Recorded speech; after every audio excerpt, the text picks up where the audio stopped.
Akkam jirtu nagaa keessanii fayyaa keessanii akkam jirtu isin nagaa akkam jirtu deebi'ee dhufee jira.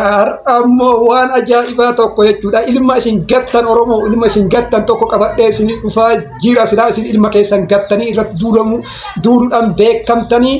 Ani immoo ilma isin gattan ka isin irratti duulaa turtan ilma keessan kennaa miti jettanii ka isin qabatte waakkattan tokko qabadhee isin dhufaa jira. Innillee eenni jechuun keessan hin oolu. Kanaaf ilma kee Oromoo hin gatin. Iwwaakkatin kiyyaa mitiin jedhanii har'a ilma kee ka ati gatte ka ati waakkatte ka ati dagatte ka innis of dagate immoo qabadhee sii dhufee jira. Inni eenyu jechuun keenyaaf jechuudha. Inni Iskindir Naggaa jedhama. Iskindir Naggaa ni beektu? Iskindir Naggaa eenyu? Eeyyee anaatu sitti hima. Iskindir Naggaa Oromoodha. Kan haga har'aatti hin beektu ta'a. Siraajuu danda'a. Siraajuu danda'a inni kun. Dhugaadha. Garuu immoo haga har'aatti Oromoo ta'uu isaa hin beektu irratti duulaa turte jechuudha. Miti dhugaa jiru miti. Anillee irratti duulaa turte. Atillee irratti duulaa turte. Garuu Iskindir Naggaa ilma Oromooti. Iskindir Naggaa Oromoo qulqulluu waa takka of keessaa hin qabne. Akkamitti akka ta'e isinitti himaa share, like, comment godhaa. Iskindir Naggaa Oromoodha. Gosti isaa Tuulama.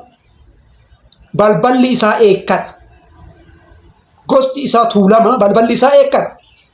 Meebii kun raajii sitti ta'uu danda'a. Hin qorattu waan ta'eef bara. Hin qorattu sanyii Oromoo kana eenyu Oromoo eenyutu Oromoo miti waa jettee addaan hin baaftu waan ta'eef sitti ulfaachuu danda'a jechuudha. Fudhadhu. Akkamitti ka jedhu amma gaafii ati na gaafachuu qabdu jechuudha. Akkamitti ka jedhu. Akkamitti akkana ta'eeree ka jedhu gaafii na gaafachuu danda'uu qabda jechuudha. Maqaan sirriin Iskindir Naggaa Iskindir Naggaa otoo hin taane Iskindir Nageessoo Goobana Daaceti. Iskindir Nageessoo Goobana Daacee. Dhageeffadhu gurratti. Sirriitti dhageeffadhu. Iskindir Nageessoo Goobana Daacee. Gurra siyaasee dhufuudha sii deebi'a. Irra yeroo sadii afur. Iskindir Nageessoo Goobana Daaceti. Sii galee irra sii deebi'a gurra siyaasee dhufu. Iskindir Nageessoo Goobana Daaceti. Akkamitti naggaa ta'eedha amma gaafiin duuba san jiru akkamitti naggaa ta'e kan jedhu abbaan Iskindiriin wardiyaa Minilik amanamaa jechuudha. Eegduu Minilik amanamaa ture.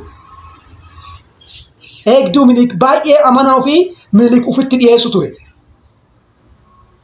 Kanaaf Minilik maal jedheeni kanaan booda maqaan kee Nageessoon otoo hin taane Naggaadha. Ati kanaan booda Oromoo osoo hin taane Amaaraa jedhe. Maqaan kee Naggaadha. Ati Amaaraa jedheeti itti murteessee jechuudha.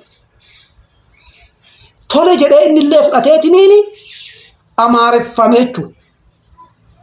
Baay'izawii wanti isin beekuu qabdan Amaaronni jedhamu hin jiru. Minilik yeroo baay'ee akka namoota akkas godhee Amaaressaa ture malee Amaaronni jedhamu hin jiru jechuudha. Kanaaf Iskindir Naggaa gonkuma Amaaraa miti Oromoodha jechuudha.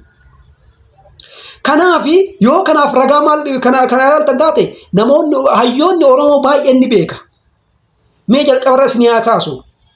Jawaar bar mana hidhaa keessa taa'eetiniin isaaf sagalee ta'aa kan turee fi Iskindir Naggaa hundee isaa Oromoo akka ta'e waan beekuudhaaf jechuudha.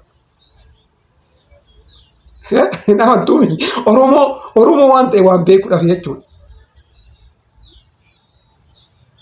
Kanaaf Iskindir Naggaa amma faannoo amma maaltu sitti gagaafatan beekan faannoo wajjin qabsaa jiru no wajjin qabsaa Iskindir Naggaa kan dhaqee faannoon qabsoo isii akka hin milkeessine harkaa diiguuf addaan bittinneessuuf dhaqe malee faannoo wajjin qabsaa hin dhaqne jechuudha. Kana himee dhiyoo kanaa inni iyyuu baasee jiraachuu hundi kennaa Oromoodha jedhee jiru. Kanaaf jaalattus jibbitus Iskindir Naggaa Oromoodha. Nan sobe. Nagataa.